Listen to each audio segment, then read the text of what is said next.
Video එක අවසන් වෙනතුරු බලන්න මුල සිට අවසන් වෙනතුරු වීඩියෝ එක බලන්න හැමදෙනාම. එතකොට ගොඩක් දේවල් ඉගෙන ගන්න පුළුවන්. ආධුනිකයින්ට ගෘහ විද්‍යාව ඉගෙන ගන්න කැමති අයට ඉතින් හොඳ තෝතැන්නක් අපේ YouTube නාලිකාව. හරි ලේසි පහසුයි හදන්න.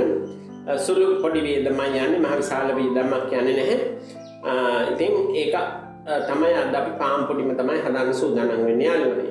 ඉතින් යාළුවනේ මෙතන අපි එකතු කරගෙන තියෙනවා ඉතුරු වෙච්ච පාන් තියෙනවා, සීනි තියෙනවා, ජුජුබ්ස් ටිකක් තියෙනවා.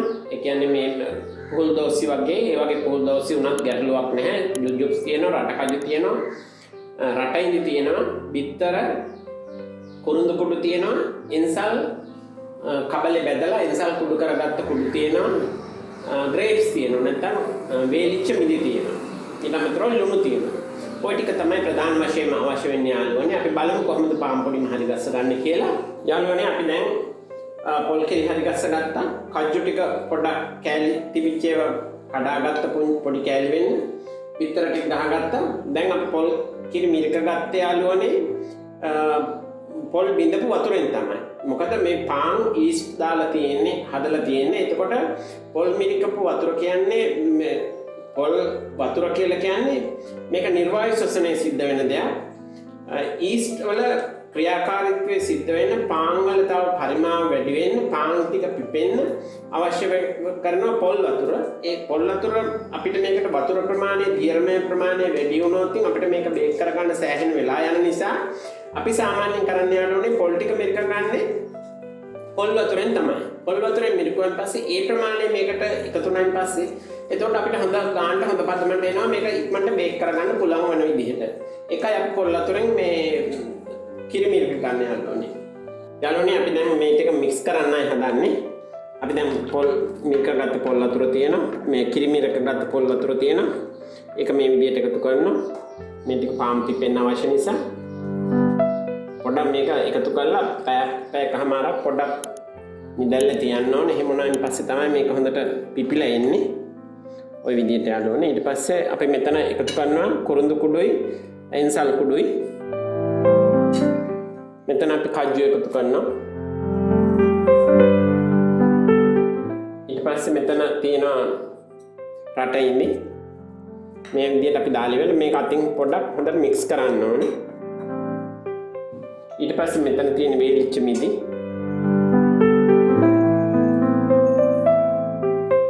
ඊට පස්සේ මෙතන තියෙන යාළුවනේ මේ අපි සොයාගත්තා මේ ග්ලූකෝ රස. එහෙම නැත්නම් මේ පූල් දෝසි වෙනුවට මේ ග්ලූකෝ රස ටිකක් නැත්නම් පොඩි රසයක් නැහැ. ඊට පස්සේ අපි ගහගත්ත බිත්තර 3ක් තියෙනවා මෙතන.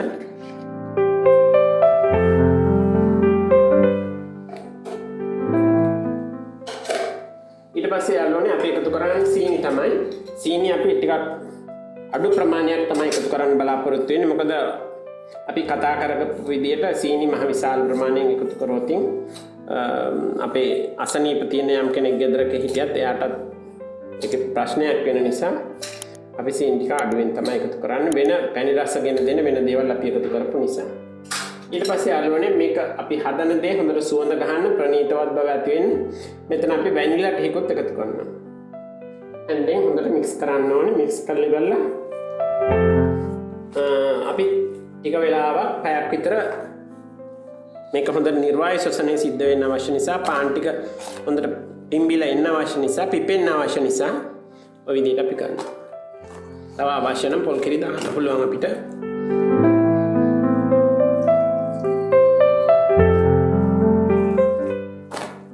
පොල් කිරි එකතු වුණා වැඩි වුණත් අපිට ආපහු බේක් කරගන්න ගියාම කරදර නිසා තමයි යාළුවනේ අපි පොල් කිරි අඩුවෙන් එකතු කරලා මේ විදිහට බේක් කරන්න ලෑස්ති කරගන්න. යාළුවනේ අපි දැන් පැයකමාරක් අපේ මිශ්‍රණය තියලා තිබුවා මේ විදිහට. අපි දැන් මේකට අන්තිමට එකතු කරන්නේ ලුණු පමණයි. ලුණු එකතු කරලා අපි අවශ්‍යයි හිතන ප්‍රමාණයට මහ විශාල ප්‍රමාණයක් ලුණු එකතු කරන්නේ නැහැ. මේ ලුණු වතුර තමයි අපි ළඟ තියෙන්නේ. එතේ කියලා හිතන ප්‍රමාණයට අපි ලුණු එකතු කරා. ඊට පස්සේ යාළුවනේ අපි දැන් මේක බේක් කරන්නයි අපි බලාපොරොත්තු වෙන්නේ. අපි බේක් කරන්නේ මේ ලුණු එකතු වුණාන් පස්සේ ප්‍රෙෂර් කුකර් එකේ තමයි බේක් කරන්නේ. ගොඩක් වැඩ අම්මාගේ රසකුස්සිය අපි කරන්නේ ප්‍රෙෂර් කුකර් එකෙන් තමයි. ඉතින් ඒ විදිහට අපි බේක් කරනවා දැන් ප්‍රෙෂර් කුකර් එකේ. යාළුවනේ අපි දැන් අපේ පාන් පුඩිමේ අවසාන අවස්ථාවට ඇවිල්ලා තියෙනවා. අපි දැන් බේක් කරන්න සූදානම් වෙන්නේ. එතකොට යාළුවනේ අපි ප්‍රෙෂර් කුකර් එකේ තමයි බේක් කරන්නේ. මේ විදිහට භාජනවල තියලා මේ විදිහට වතුර ගිල්වලා මේ විදිහට තමයි අපි බේක් කරන්න ලෑස්ති කරගෙන තියෙන්නේ.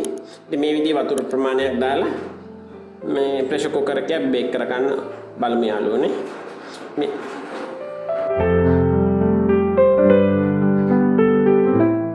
ඉතින් යාළුවනේ අපි අම්මාගේ රසකුස්සිය YouTube නාලිකාවේ බොහොම රස ප්‍රණීතවත් හවසට තේ වතුර බොන්න පාවිච්චි කරන්න පුළුවන්, නැත්නම් උදේ ආහාර වේලට පාවිච්චි කරන්න පුළුවන් වන විදිහට මේ පැත්තකට කරලා අහක දාන්න බලාපොරොත්තු වෙන්නේ. දවස් 3-4ක පාන් එකතු කරලා හදපු පාන් පොඩි මේ අවසාන ප්‍රතිඵලයටයි අපි ඇවිල්ලා ඉන්නේ යාළුවනේ. අපි මේ පාන් පොඩි මා සකස් කරලා ඉවරයි. ඉතින් බොහොම රසවත්, බොහොම ප්‍රණීතයි, එකතු කරපු ජාතිත් එක්ක බොහොම සුවඳයි, හරිම රසයි, හැමෝම ප්‍රිය උපදවන විදිහට තියෙන්නේ. ඉතින් ඔබලත් යාළුවොත් අපි මේ වගේම සෑම දිනම මේ ආහාරය පිළියෙල කරන්න උත්සාහ කරන්න. මහ විශාල වියදමක් යන්නේ නැහැ. කාලේ තමයි පොඩ්ඩක් ඉතින් යන්නේ. අපේ ගෘහණියට ඒක අවහිරයක් වෙන්න පුළුවන්. නමුත් නිවාඩු දවසකට හැමෝම ගෙදර ඉන්න දවසක මේක පිළියෙල කරගන්න පුළුවන්. ඕන දෙයක්, ඕන ගැටලුවක්, ඕන ප්‍රශ්නයක් අපෙන් අහන්න පුළුවන්. කමෙන්ට් බොක්ස් එකට අපේ කමෙන්ට් එකක් දාලා. ඉතින් ඒ විදිහට යාළුවනේ අපි මේක බෙදා හදා ගන්න උත්සාහ කරමු. මේ රසය සමග අවශ්‍ය තොරතුරු බෙදා ගන්න උත්සාහ කරමු යාළුවනේ. ඉතින් අම්මාගේ රසකුස්සිය YouTube නාලිකාව ඔබ මේ වෙනතුරු සබස්ක්‍රයිබ් කළා නැත්නම් හැමෝම සබස්ක්‍රයිබ් කරන්න, තවත් අයට බලන්න, ෂෙයා කරන්න, ලයික් කරන්න, බෙල් අයිකන් එක ක්ලික් කරන්න. අපි හැමතිස්සෙම අපත යන දෙයින් එතනින් ගියාම ශරීරයට, සිරුරට පෝෂ්‍ය පදාර්ථයක් එකතු වෙන දෙයක්, එහෙම නැත්නම් තෙල් අඩංගු ආහාරයක් ශරීරයට අපහසුතාවයක්, වෙනත් අසනීපයකට ගොදුරු වන කෑමක් ගැන කිසි වෙලාවක අපේ YouTube නාලිකාවේ අපි කතා කරන්නේ නැහැ. ඉතින් ඒ නිසා ආධුනිකයින්ට ඉගෙන ගන්න බලාපොරොත්තු වෙන අයට, චෙෆ්ලට ඕන කෙනෙකුට අපේ YouTube නාලිකාව එක්ක සම්බන්ධ වෙලා ඉන්න පුළුවන්. හොඳයි, බොහොම ස්තුතියි. හැම දිනාටම සුබ දවසක් වේවා.